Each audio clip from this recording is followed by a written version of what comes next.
Papuri sa kaitaasan, siya'y papurihan ngayon at magpakailanman. Umawit ang daigdigan, lahat ng naroroon. Umawit ang sangkatauhan, purihin ang Panginoon. Papuri sa kaitaasan, siya'y papurihan, Diyos ng lahat. O papuri sa kaitaasan, siya'y papurihan ngayon at magpakailanman. Sa ngalan ng Ama at ng Anak at ng Espiritu Santo, Amen. sumainyo ang Panginoon. At sumaiyo rin.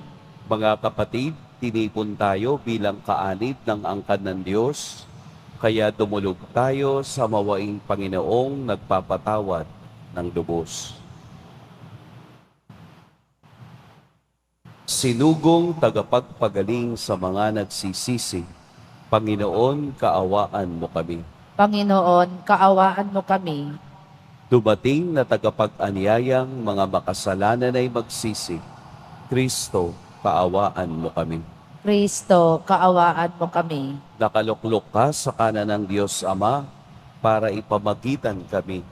Panginoon, kaawaan mo kami. Panginoon, kaawaan mo kami. Kaawaan tayo ng makapangyarihang Diyos, patawarin tayo sa ating mga kasalanan, at patnubayan tayo sa buhay na walang hanggan. Amen. Manalangin tayo. Ama naming makapangyarihan, pakundangan sa pagpapakumbaba ng anak mong masunurin, ibinangon mo sa pagkadapa ang sangkatauhang masuwayin. Ipagkaloob mo sa amin ang banal na kagalakan, upang kaming sinagip mo sa kaalipinan, ay magkamit ng iyong ligayang walang katapusan. Sa pamamagitan ni Jesucristo, kasama ng Espiritu Santo, magpa sa walang hanggan. Amen. Magsiupo ang lahat. Pagbasa mula sa aklat ni Propeta Oseas. Ito ang sinasabi ng Panginoon. Masdan mo, siya'y muli kong susuyuin. Dadalhin ko siya sa ilang kakausapin ng buong giliw. At tutugon naman siya tulad noong panahon ng kanyang kabataan nang siya'y kunin ko sa lupain ng Ehipto. At sa araw na iyon, ang itatawag mo sa akin ay aking asawa at hindi na aking Baal. Ikaw ay magiging aking asawa, magpakailanman Israel. Magbubuklod tayo sa katuwiran at katarungan, at matibay ang pagmamahalan at sa kaawaan. Ikaw ay magiging tapat kong asawa, at makikilala mo ako, ang Panginoon. Ang salita ng Diyos. Salamat sa Diyos. Pag-ibig ng Diyos ay ganap, sa tanan siya'y nahahabag. Pag-ibig ng Diyos ay ganap, sa tanan siya'y nahabag. Pupurihin ko at pasasalamatan ang Diyos araw-araw. Di ako titigil ng pasasalamat magpakailanman. Dakila ang poon at karapat-dapat na siya'y purihin. Ang kadakilaan niya ay mahirap nating unawain. Pag-ibig ng Diyos ay ganap, sa tanan siya'y nahabag. Sa alinmang lahi, ang iyong ginawa ay papupurihan. Ihahayag nila ang mga gawa mong makapangyarihan. Ang karangalan mo at pagkadakilay ipamamalita, at isasalsay ko ang mga gawa mo nakahanga-hanga. Pag-ibig ng Diyos ay ganap, sa tanan siya'y nahabag. Ang mga gawa mong makapangyarihay ipamamalita. Sa lahat ng tao'y aking sasabihing ikaw ay dakila. Ihahayag nila ang lahat ng iyong mga kabutihan. Aawitin nila ang kabutihan mo't iyong kabaitan. Pag-ibig ng Diyos ay ganap, sa tanan siya'y nahabag. Magsitayo na po ang lahat.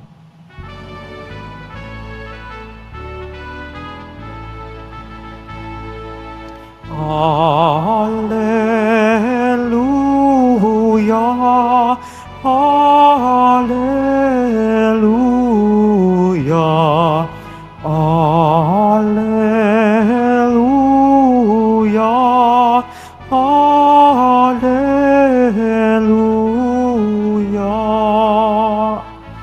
Si Kristo ay nagtagumpay, nalupig ang kamatayan, nagniningning ang pagkabuhay. Alleluia, Alleluia, Alleluia, Alleluia.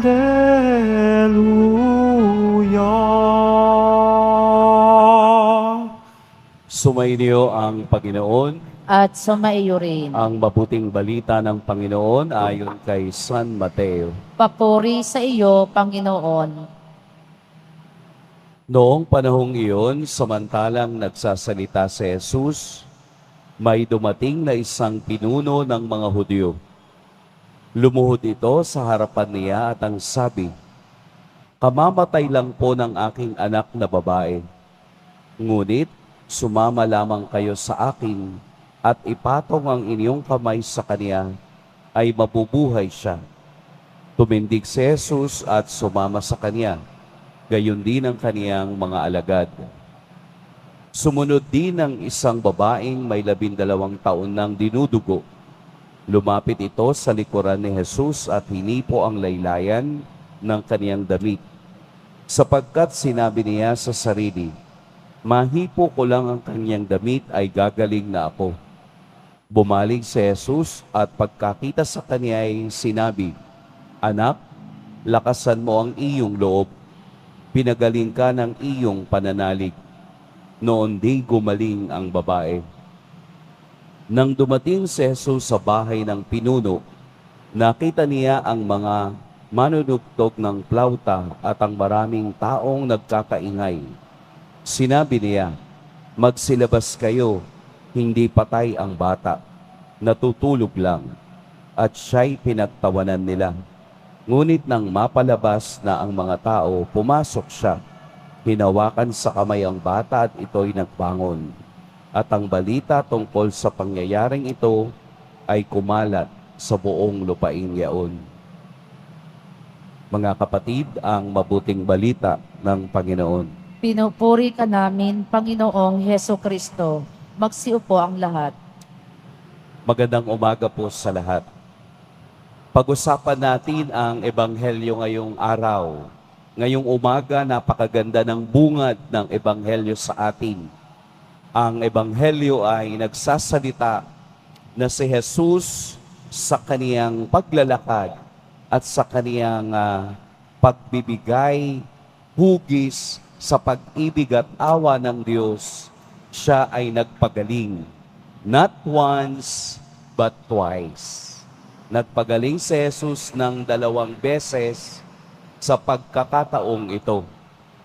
Pero kung inyong papansinin, mayroong 2 pagkakapareho ang 2 kwento ng pagpapagaling.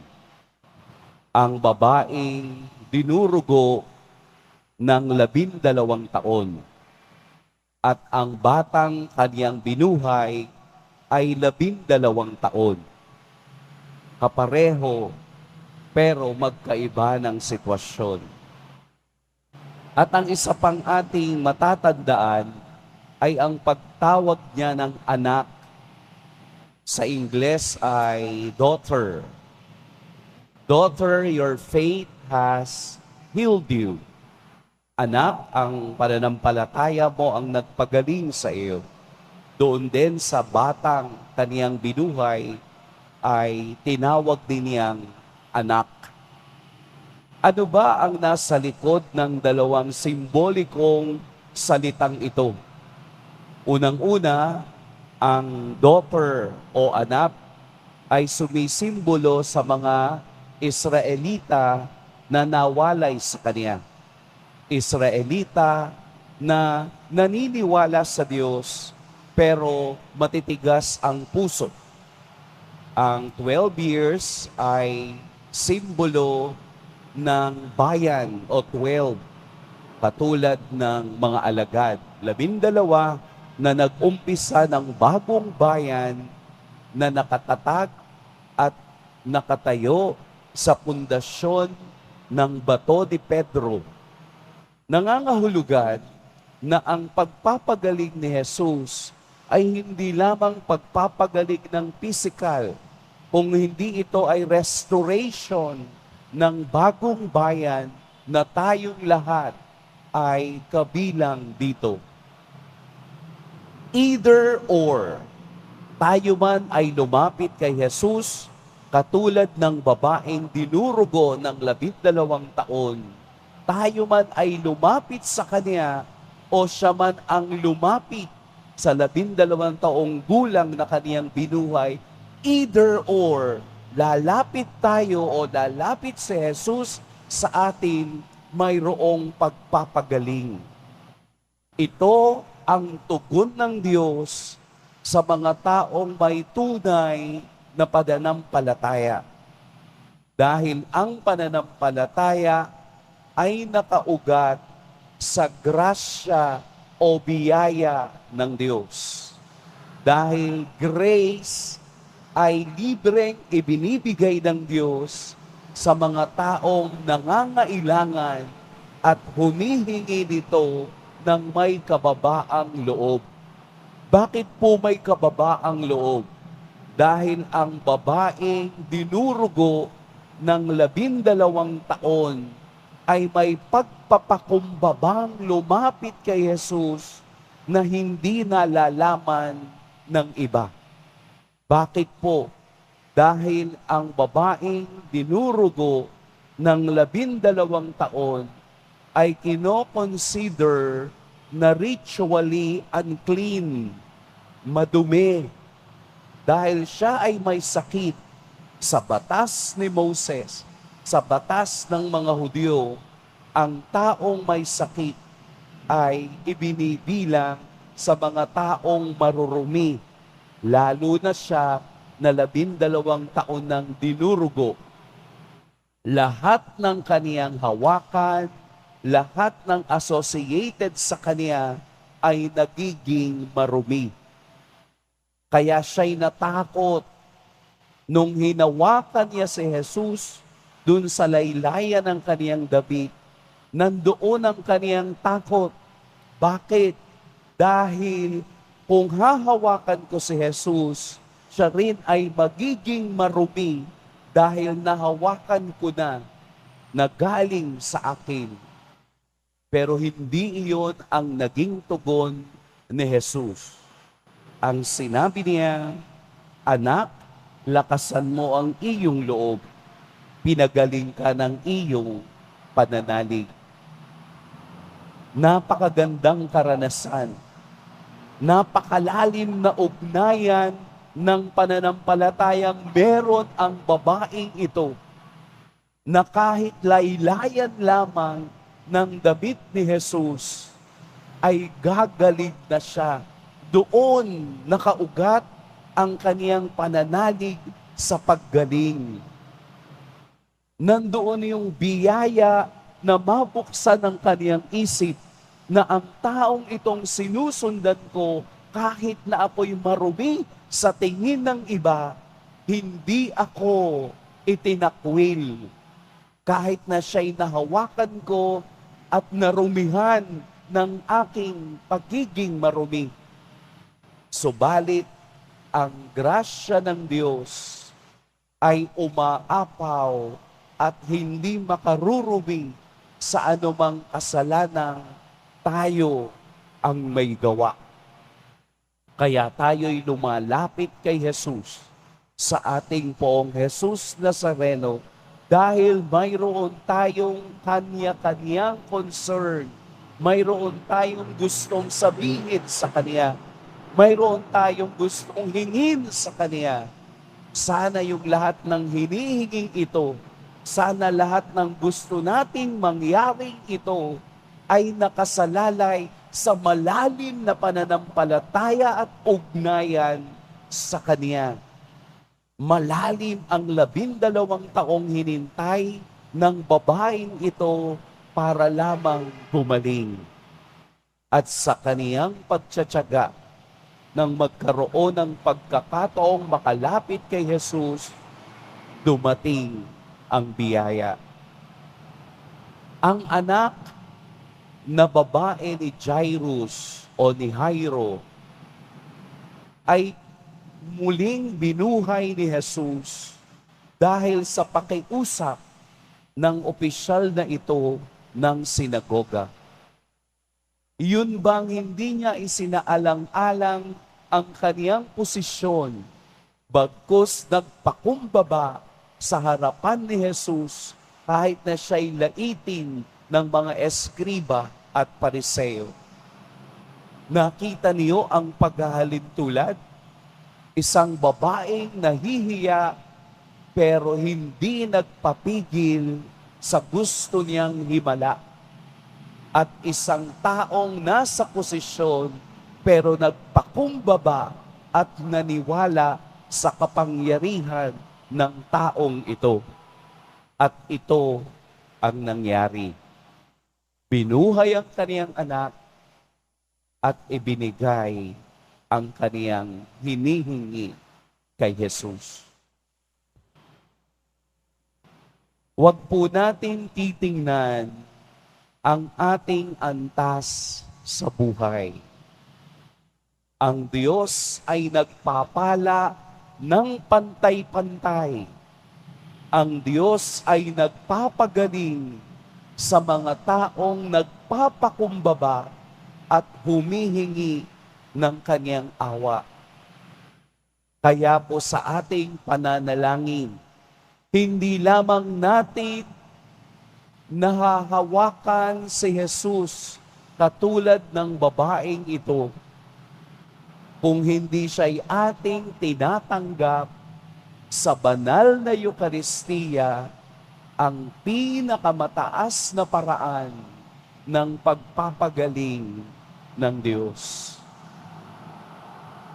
Ang tanong, ako ba'y handa na tanggapin siya sa aking buhay?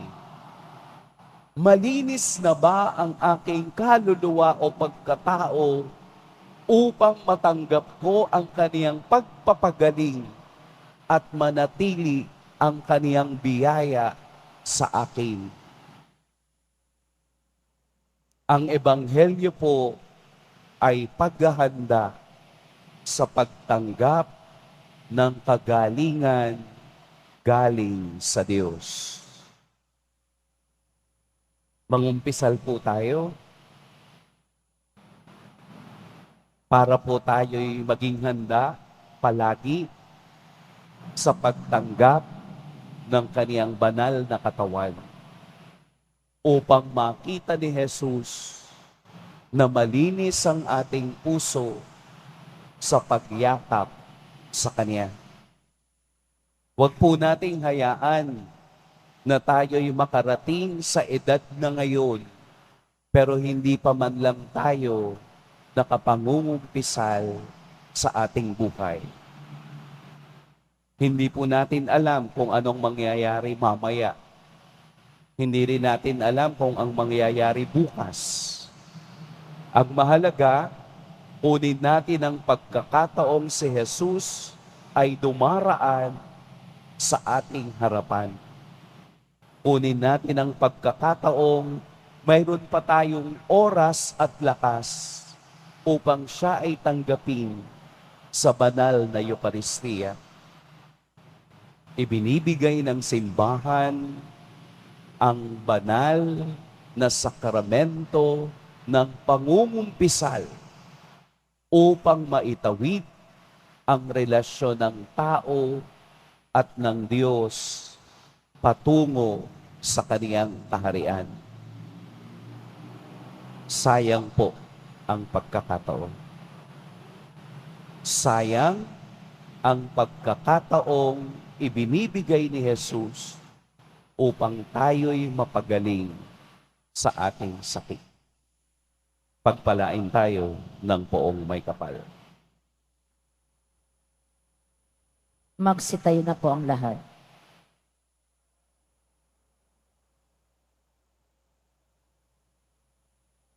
Minamahal kong mga kapatid, hindi ninais ng Diyos ang ating kamatayan. Nilikha niya tayo para sa buhay, ngunit mas pinili natin ang kamatayan sa bawat pagkakasala natin. Si Kristong tagapagligtas ang nagbabalik sa atin sa buhay at lumapit tayo sa Ama sa pamamagitan niya. Ama ng buhay, pakinggan mo kami. Ama ng buhay, pakinggan mo kami.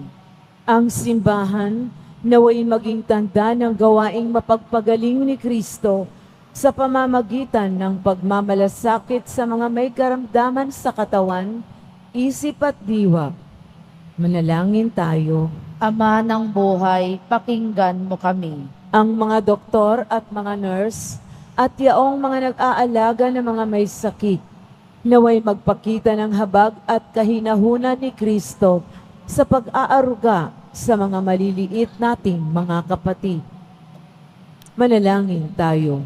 Ama ng buhay, pakinggan mo kami. Ang mga taong nagdurusa sa kahirapan, naway lumapit kay Jesus na naging hamak para sa atin. Manalangin tayo. Ama ng buhay, pakinggan mo kami. Ang mga pusong wasak, naway mapaghilom natin sa pamamagitan ng ating mabuting gawa at salitang nagdudulot ng kasiyahan. Manalangin tayo. Ama ng buhay, pakinggan mo kami. Ang mga namayapa, naway masiyahan sa makinang nabukang liwayway ng buhay na walang hanggan. Manalangin tayo. Ama ng buhay, pakinggan mo kami. Diyos Ama, patuloy mo kaming hilumin sa lahat ng masama at hayaan mo ang iyong kabutihan ang magliwanag sa amin sa pamamagitan ng kapangyarihan ni Jesucristo, aming Panginoon. Amen. Magsiupo ang lahat.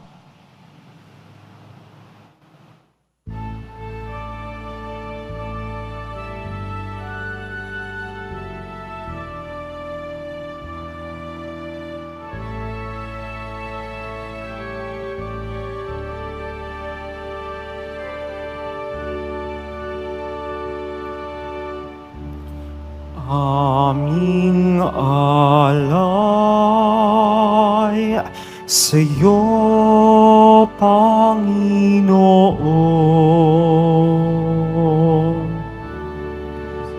Ang tinapay at alak niyong kaloob upang gunitain ang iyong buhay na inialay nang tayo'y magdiwang bilang isang sambayanan. Magsitayo na po ang lahat. Manalangin kayo mga kapatid upang ang paghahain natin ay kalugdan ng Diyos amang makapangyarihan. Tanggapin nawa ng Panginoon itong paghahain sa iyong mga kamay sa kapurihan niya at karangalan sa ating kapakinabangan at sa buong sambayanan niyang banal. Ama naming lumikha, ang paghahain namin sa iyong ngalan ay siya nawang sa aming dumalisay, upang ito ay maging pagganap araw-araw ng aming paglipat sa buhay sa kalangitan, sa pamamagitan ni Jesucristo, kasama ng Espiritu Santo, magpa sa walang hanggan. Amen. Sumainyo ang Panginoon. At sumaiyo rin. Itaas sa Diyos ang inyong puso at diwa. Itinaas na namin sa Panginoon. Pasalamatan natin ang Panginoong ating Diyos. Marapat na siya ay pasalamatan. Ama naming makapangyarihan, tunay ngang marapat na ikaw ay aming pasalamatan. Pinagbibigyan mong ito'y aming maihayag, kahit na ito'y walang anumang maidaragdag, sa kadakilaang sa iyo ay likas. Sa pagpupuri namin ang nakikinabang, ay kami rin iyong pinakikiharapan sa pamamagitan ng iyong anak na minamahal. Kaya kaisa na mga anghel na nagsisiawit ng papuri sa iyo nang walang humpay sa kalangitan, kami nagbubunyi sa iyong kadakilaan. Santo, Santo, Santo, Panginoong Diyos ng mga hukbo, napupuno ang langit at lupa ng kadakilaan mo, o sana sa kaitaasan. Pinagpala ang naparirito sa ngalan ng Panginoon, o sana sa kaitaasan. Magsiluhod po. Ama naming banal, ikaw ang bukal ng tanang kabanalan. Kaya't sa pamamagitan ng iyong Espiritu, gawin mong banal ang kaloob na ito upang para sa aming maging katawan at dugo ng aming Panginoong Hesukristo. Bago niya pinagtiis ang kusang loob na maging handog, hinawakan niya ang tinapay, pinasalamatan kaniya, pinaghati-hati niya iyon, iniabot sa kaniyang mga alagad at sinabi, "Tanggapin ninyong lahat ito at kanin, ito ang aking katawan na ihahandog para sa inyo."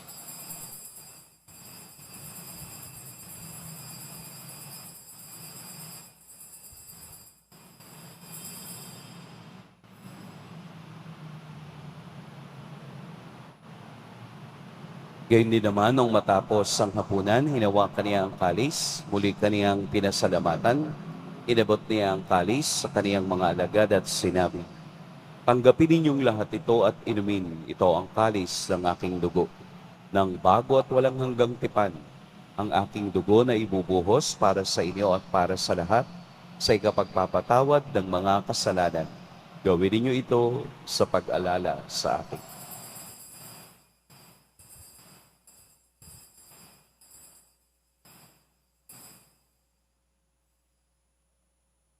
Magsitayo na po ang lahat.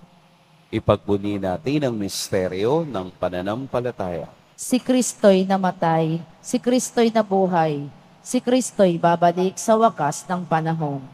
Ama, ginagawa namin ngayon ang pag-alala sa pagkamatay at muling pagkabuhay ng iyong anak. Kaya tiniaalay namin sa iyo ang tinapay na nagbibigay buhay at ang kalis na nagkakaloob ng kaligtasan. Kami nagpapasalamat dahil kami iyong minarapat na tumayo sa harap mo para maglingkod sa iyo. Isinasamo namin kaming magsasalo-salo sa katawan at dugo ni Kristo ay mabuklod sa pagkakaisa sa pamamagitan ng Espiritu Santo. Ama, lingapin mo ang iyong simbahang laganap sa buong daigdig. Puspusin mo kami sa pag-ibig, kaisa ni Francisco na aming Papa at ni Jose na aming Obispo at ng Tanang Kaparian. Alalahanin mo rin ang mga kapatid naming nahimlay nang may pag-asang sila'y muling mabubuhay, gayon din ang lahat ng mga pumanaw.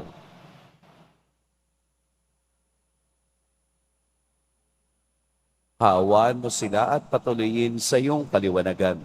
Kaawaan mo at pagintapating kaming lahat na makasalo sa iyong buhay na walang wakas.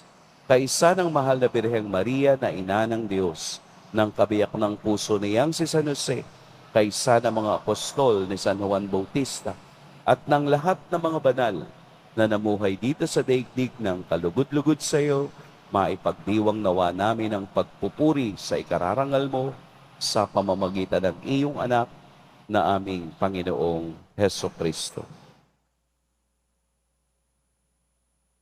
Sa pamamagitan ni Kristo, kasama niya at sa Kanya, ang lahat ng parangal at papuri sa iyo, Diyos, Amang makapangyarihan, kasama ng Espiritu Santo, magpa sa walang hanggan. Amen. Sa tagubili ng nakagagaling na utos at sa turo ni Jesus na Panginoon natin at Diyos, ipahayag natin ng lakas loob.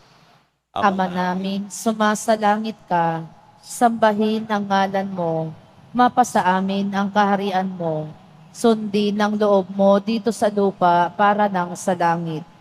Bigyan mo kami ngayon ng aming kakanin sa araw-araw, at patawarin mo kami sa aming mga sala, para ng pagpapatawad namin sa nagkakasala sa amin.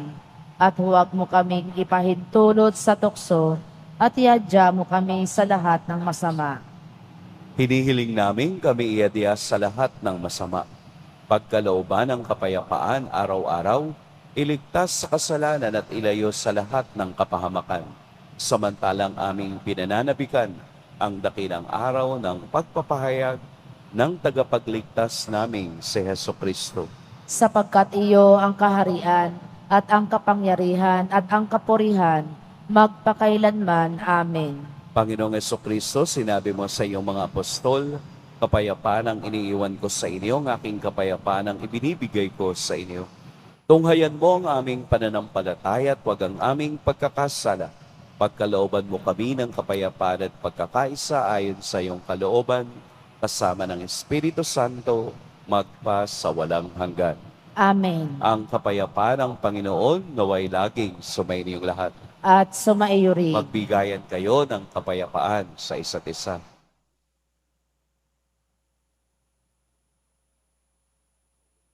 Kordero ng Diyos na nag-aalis ng mga kasalanan ng sanlibutan, maawa ka sa amin. Kordero ng Diyos na nag-aalis ng mga kasalanan ng sanlibutan, maawa ka sa amin. Kordero ng Diyos na nag-aalis ng mga kasalanan ng sanlibutan, ipagkaloob mo sa amin ang kapayapaan. Magsiluhod po ang lahat. Narito si Jesus, ang Diyos na patuloy na nagpapagaling. Ito ang Kordero ng Diyos. Ito ang nag-aalis ng mga kasalanan ng sanlibutan. Mapapalad ang inaanyayahan sa kaniyang piging. Panginoon, hindi ako karapat-dapat na magpatuloy sa iyo, ngunit sa isang salita mo lamang ay gagaling na ako.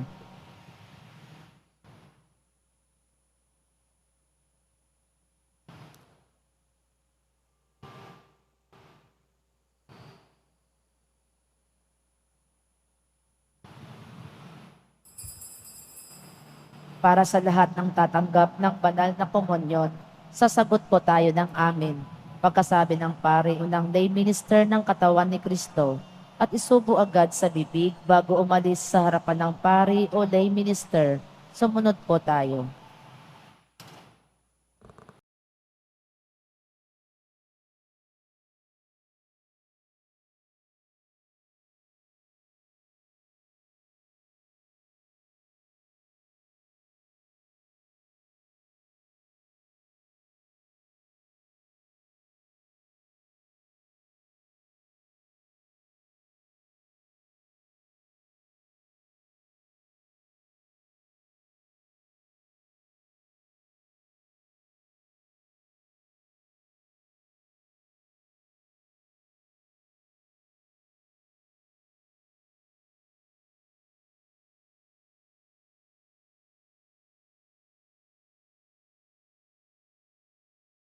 Tayo.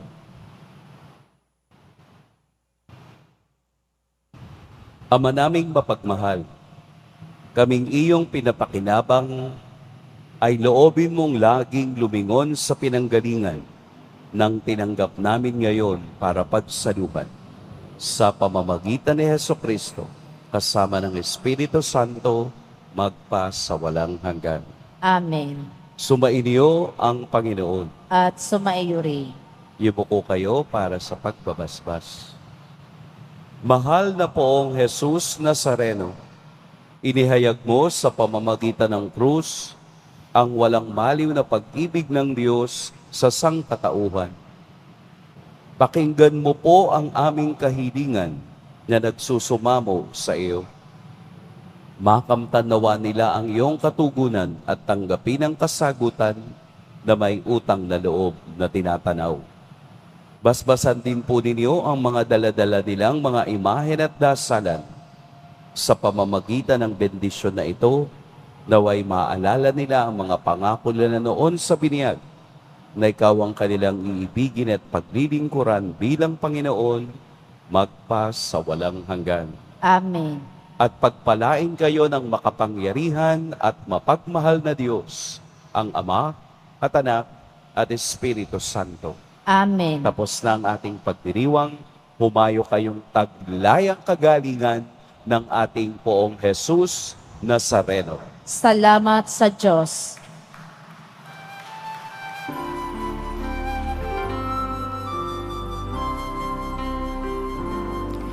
Nuestro Padre Jesus Nazareno, sinasamba ka namin.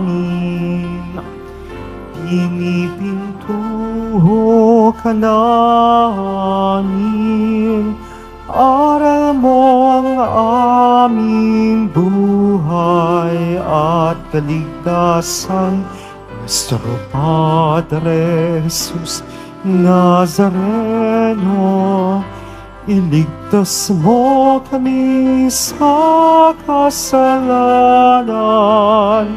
Ang krus mong kinamatayan ay sagisag ng aming kaligtasan. Nuestro Padre Jesus Nazareno, dinarangal ka namin. Nuestro Padre Jesus Nazareno, inuluwalhati ka namin. Nuestro Padre Jesus Nazareno, dinarangal ka namin. Nuestro Padre Jesus Nazareno, nilulwalhati ka namin.